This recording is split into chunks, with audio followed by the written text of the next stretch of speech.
Hello everyone. तो आज हम बात करने वाले हैं EMRS TGT और PGT के बारे में, जिसके अंदर आज डिस्कस होंगे कुछ क्वेश्चंस, जैसे कि टीयर 2 एग्ज़ाम की डेट कब तक आ सकती है, कितना टाइम मिल सकता है हमें टीयर 2 के लिए, और PGT टीयर 2 ऑफिशियल का सिलेबस जो है वो मैंने अपने टेलीग्राम चैनल पे डाल दिया है।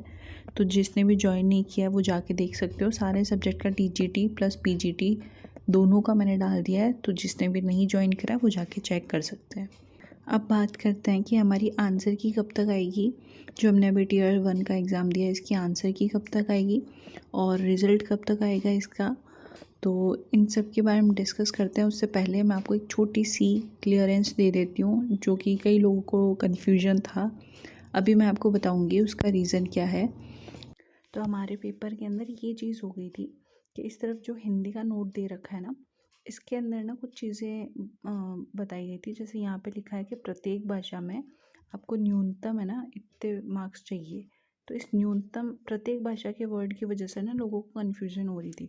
बट अगर आप हिंदी में अगर आप पढ़ोगे ना, तो इसमें ऐसा नहीं है। देखो एग्जाम्पल के तौर पे यहाँ दे रखा है 12 मार्क्स आउट ऑफ 30, या फिर किसी के अगर 20 में से है तो उसको 8 मार्क्स आउट ऑफ 20 चाहिए। ठीक है, तो इस चीज़ को आप क्लियर रखना। इसके लिए आप कोई फिक्र नहीं करो, आपका जो ऑफिशियल नोटिफिकेशन है उसके अंदर भी इंग्लिश में दे रखा था, तो यही वैलिड होगा। और अब यहाँ पे बात करते हैं कि आपका जो टीयर 2 होगा उसका पेपर का पैटर्न कैसा होगा। ये सिर्फ मैं TGT का बता रही हूँ, बाकी अदर का पर्सपेक्टिव अलग अलग है, बट TGT का तो यही है कि आपको जो भी स्पेसिफिक सब्जेक्ट है उसका सारा सिलेबस है। सिलेबस आपको मैंने टेलीग्राम पे भेज दिया है हर सब्जेक्ट का, वो वहाँ से चेक कर सकता है कि उसके टीयर 2 के अंदर क्या क्या सब्जेक्ट्स आ रहे हैं, क्या क्या टॉपिक्स आ रहे हैं। तो इसमें देखो ऑब्जेक्टिव है ना हमारा 40 क्वेश्चन हो गए ऑब्जेक्टिव वाला, और ऑब्जेक्टिव के मार्क्स भी 40 मिलेंगे। 15 क्वेश्चन होंगे हमारे डिस्क्रिप्टिव के, और देख लो इसके ना 60 मार्क्स मिलेंगे आपको। तो ये मान सकते हो कि एक क्वेश्चन है आपका वो 4 मार्क्स का है। तो करीबन करीबन आपको इसके लिए अगर एक क्वेश्चन 4 मार्क्स का था तो आपको 70 टू 80 वर्ड के अंदर उस क्वेश्चन को आपको एटलीस्ट डिस्क्राइब करना है। ये ऑन एन एवरेज ऐसे ही मैं बता रही हूँ। तो इसलिए नीचे यहाँ पे लिखा भी हुआ है कि आपका जो मेरिट लिस्ट जो बनेगी TGT के लिए, तो उसका बेस जो होगा ये टीयर 2 का एग्ज़ाम ही होगा। फिर आपके टीयर 1 के मार्क्स कोई भी मैटर नहीं करेंगे।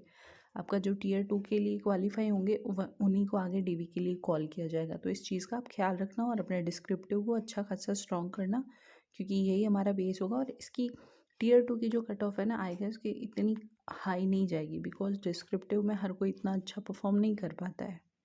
तो जैसे कि अभी आपने देखा कि हमारा जो पेपर था उसके अंदर दोनों साइड में, एक साइड इंग्लिश और एक साइड हिंदी में इंस्ट्रक्शंस दिए होते हैं।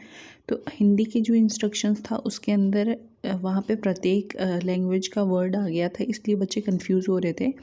पर ऐसा कुछ नहीं है, हमेशा इंग्लिश को ही वैलिड माना जाता है। प्लस हमारे नोटिफिकेशन के अंदर भी इंग्लिश में यही लिखा गया था कि जो हमारी लैंग्वेज कॉम्पिटेंसी है वो तीनों लैंग्वेज जो भी 30 नंबर है, जैसे 30 में से 12 लाने हैं और 20 में से हमें 8 मार्क्स लाने हैं, टोटल मिला के लाने हैं। अगर आप कोई एक सब्जेक्ट अटैम्प्ट नहीं करते हो तो भी कोई दिक्कत नहीं है। अब बात करते हैं हम कि लैंग्वेज कॉम्पिटेंसी जैसे कि TGT और PGT में अलग अलग थी, तो उनके नंबर बता देती हूँ मैं आपको। यहाँ पे रहा, जैसे अगर TGT और PGT है तो TGT में हमें 30 में से 12 मार्क्स चाहिए थे, और PGT था उसमें 20 में से 8 मार्क्स हमें कंपलसरी चाहिए थे। इससे अगर कम किसी के हैं तो वो बिल्कुल डिस्क्वालीफाई है, उसका जो 100 नंबर का पेपर है वो चेक नहीं हुआ होगा। अब चलते हैं हम आगे, और यहाँ पे हम बात करेंगे कि जब हमारा EMRS 2023 का एग्ज़ाम हुआ था तो उसका जो रिज़ल्ट था उस टाइम पे हमारा एक ही पेपर हुआ था। जैसे इस बार ये हमारे 2 पेपर है, उस वक्त एक ही पेपर हुआ था, और उस एक पेपर का जो आंसर की थी वो आंसर की 10 दिनों के अंदर आ गई थी। तो इस बार भी हम एक्सपेक्ट कर सकते हैं कि जो हमारी आंसर की है टीयर 1 की, वो लगभग न्यू ईयर के आसपास आ सकती है। तो न्यू ईयर पे आपको आंसर की मिलके थोड़ा सा सेटिस्फेक्शन मिल जाएगा कि आपके कितने मार्क्स बन रहे हैं। और अब बात करें अगर हम रिज़ल्ट की, तो जैसे कि पिछली बार 16, 17, 23, 24 इन डेट्स को है ना दिसंबर में ही 2023 को एग्ज़ाम्स हुई थी, और रिज़ल्ट जो है करीबन 12 जनवरी के लगभग आ गया था 2024 में। तो हम भी ये मान सकते हैं कि करीबन 29 डेज़ और 30 डेज़ 1 मंथ के अंदर अंदर आपका जो है रिज़ल्ट टीयर 1 का आ जाएगा। तो जो भी प्रिपरेशन कर रहा है, जिनके भी मार्क्स अच्छे हैं, मैं अगर कट ऑफ की देखो बात करूँ ना, तो जिसके भी 60 प्लस या 65 प्लस है ना, वो तैयारी करो, ठीक है। क्योंकि मान लो रिज़ल्ट के लिए मैं 1 महीने में रिज़ल्ट आ गया, उसके बाद हमें 1 ही महीना मिलेगा पढ़ने के लिए, तो अभी से ही पढ़ना शुरू कर दो। बिकॉज़ आपकी पढ़ाई मान लो अगर इसमें नहीं काम आई तो कहीं और आ जाएगी, क्योंकि वो आपका सब्जेक्ट कोर सब्जेक्ट है, उसके बारे में ही तो पढ़ना है आपको। तो ऐसा तो है नहीं कुछ आजू बाजू का और अदर पढ़ना पड़ेगा आपको सब्जेक्ट। आपकी जो कोर सब्जेक्ट है वही आपको पढ़नी है, तो उसमें कोई दिक्कत नहीं होनी चाहिए। अगर सिलेक्शन मान लो 1-2 नंबर से हो चाहे नहीं हो, पर आप पढ़ाई ज़रूर करो इसकी। इसके बाद हम बात करें कि Tier 1 का जो रिज़ल्ट है, जो हमारा Tier 1 का है रिज़ल्ट, वो करीबन 20 जनवरी के लगभग तक आ सकता है, महीने भर या फिर 29 डेज़ का हम टारगेट लेके चले तो अब हमारे पास Tier 2 के लिए इतना ही समय होगा, लगभग 2 महीने का, और मिड फ़ेब के अंदर हमारा जो एग्ज़ाम है वो कंडक्ट हो सकता है। तो हमारे पास यही है 60 to 65, कट ऑफ भी हमारी लगभग इतनी जाएगी और इतनी हमारे पास डेज़ है। तो अब आप देख लो, आपको प्रैक्टिस करनी चाहिए अभी से, आपके Tier 2 के सब्जेक्ट को आप अच्छा करो।